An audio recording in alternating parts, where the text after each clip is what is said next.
各位，我真的养了一只龙虾，而且它现在就正在帮我处理今天的工作。你们看，这只龙虾猫猫就是我的龙虾助理。它刚刚呢自己帮我把信箱里面一堆未读的会议重点整理成3行，还有把这礼拜的行程排进行事历，连我等等要发的 IG 贴文草稿都先写好了。而且我从头到尾一个字都没有打，我就在这边喝咖啡，然后看它在忙。说真的，这种感觉超神奇的，就很像你请了一个助理，但是他不用吃饭，不用睡觉，而且他半夜还可以继续帮你工作。最夸张的是，我不是在什么很贵的桌机上面跑，而是用这一台薄薄的 Windows 笔电。对，你没有听错 ，Windows 笔电也可以养龙虾，而且非常顺畅。今天就来带大家好好看这台 MSI Prestige 14 Flip AI Plus， 它到底凭什么？首先呢，我说的养龙虾应该很多人都有听过，但是它实际上是在做什么呢？龙虾的本名叫做 OpenClub， 它是一款开源的 AI agent 平台。简单来说呢，它就是一款超强的 AI 助理，但是它直接就装在你的电脑里面。而我呢，就是直接装在这台 Prestige 14 Flip AI 上面，然后呢，它可以本地帮你完成任务，24小时待命哦。因为 OpenClub 的图示刚好是一只红色龙虾，所以大家就干脆直接叫它养龙虾。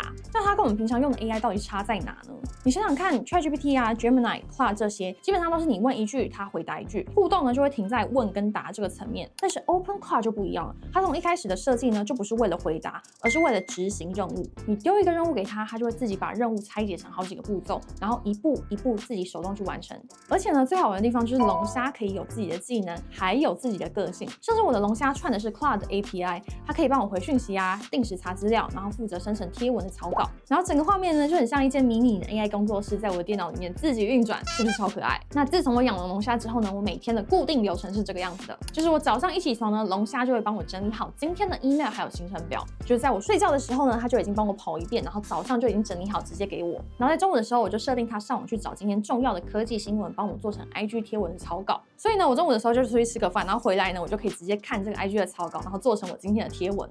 而且在我们晚上睡觉的时候，它其实也没有闲着哦，你可以请它去上网啊，然后看看有没有哪一些技能它可以去学习的，所以才会有人说哦，这个龙虾它可以自己去成长，然后跟一般的 AI 非常不一样。而且这些它都可以串到我们的通讯软体，像是 Line 啊、Telegram 啊、WhatsApp 等等的。所以在手机上面呢，我直接就可以传讯息，然后请它在电脑里面去帮我整理资料或查新闻。它对我来说呢，就有点像是一个真人保姆跟助理，用过真的回不去。而且你知道龙虾还可以养不止一只吗？就是你可以串很多个 API。但是我目前是只有养一只啦，就是这只可爱的猫猫。那讲到这边呢，问题就来了，就是你有没有发现执行这种本地 AI agent， 让它自己去规划，然后自己执行，其实很吃效能。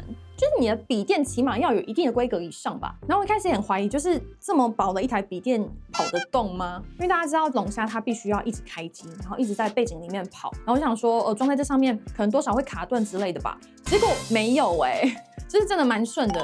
我现在用下来，就是我会在手机上面跟他发讯息啊，或者在笔电上面直接命令他去帮我整理资料之类的。但是到目前为止都没有卡顿过。原因就是因为这台 Prestige 14 Flip AI Plus 搭载的是最新 Intel Core Ultra X7 处理器 358H， 显示晶片用的是 Intel Arc B390 内显。这个组合最直接的感受是什么呢？就是我一边在背景里面养龙虾跑任务，一边呢开10几个分页查资料，然后再开一个修图软体，它完全不卡。然后它的风扇也不会像要起飞一样很吵，就是非常的安静啊。而且呢，我要特别强调这一颗内显，因为这一代它的视觉效能进步非常强大，等于我随时随地都可以轻松的做内容创作。最夸张的是，它甚至可以拿来畅玩3A 游戏大作。一台主打商务这么轻薄的笔电，居然连3A 大作都能跑。工作完直接原地切成娱乐模式，完全没有问题。但是对我来说呢，其实整台最关键的是它的续航，它的续航力超过30个小时，这是1080p 影片播放的时间。这个数字对我这种会带着笔电在外面跑一整天，又习惯让龙虾在背景里面持续工作的人来说呢，超级重要。代表我可以整天不带充电器出门，在咖啡厅坐一个下午啊，或转场去开个会，龙虾还可以继续帮我做事，笔电也不会突然没电。很不可思议吧？就是我原本以为可能要那种又大又重的桌机，然后又很贵才养得起 AI， 结果不是就是这台1.4公斤，然后可以直接塞进我包包的笔电就可以应付得了了。这个呢，也是我觉得这一次最值得讲的地方，就 MSI 把这么高的效能等级塞进了这么薄的机身，真的很厉害。而且这台 Prestige 14 Flip AI Plus 它不止效能强大，它的机身设计也是细节满满。首先一个大亮点呢，就是它可以360度翻转，没有听错，它可以整个翻过来，直接当成平板使用。而且这个时候你会有一个很大的问题，就是键盘怎么办？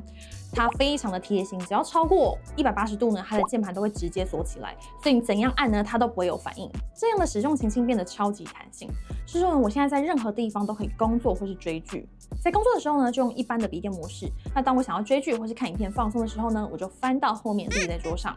没有错，它还自带脚架功能，超级方便。然后呢，如果我想要用手指直接触控操作的话，再翻成平板模式。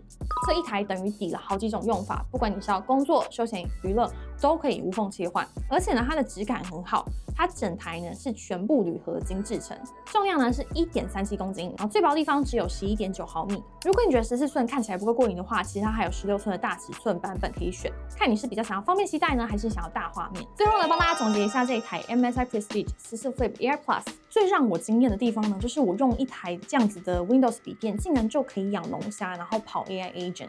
而且是跑起来很顺哦，就是背景里面有一堆的任务，然后用起来还不卡。然后最新的 Intel Core Ultra X7 处理器加上30小时的续航，效能跟电力两边都不用妥协，连3A 大作都能玩。所以如果你也对养龙虾这件事好奇，但是又不想被一台笨重的设备绑死在桌前的话呢，这台 Prestige 14 Flip Air Plus 真的很适合。它让 AI 工作流这件事情变得又轻又自由。最后呢，想要问大家，如果你也有一只龙虾助理的话，你最想要它做什么事情？我想要看到它是怎么想要压榨你们的 AI 助理。